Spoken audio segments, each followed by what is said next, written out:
we'll guide you through how to code with Replit Vibe. If you find this helpful, consider subscribing and liking the video. First, open your web browser and navigate to replit.com.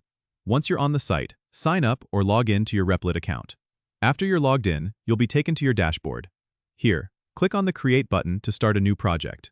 You'll be prompted to enter a project name and select the language you want to code in. For example, if you're working with Python, choose Python from the list of languages. After selecting your language, click the Create button.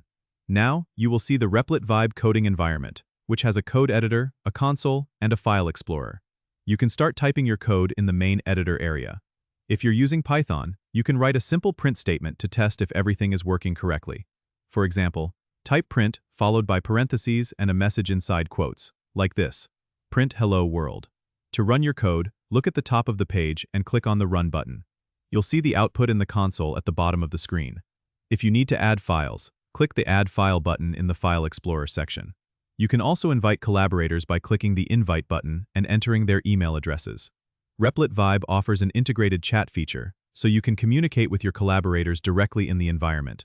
This makes it easy to work on projects together in real time. Don't forget to explore the settings if you want to adjust themes or key bindings to suit your preferences.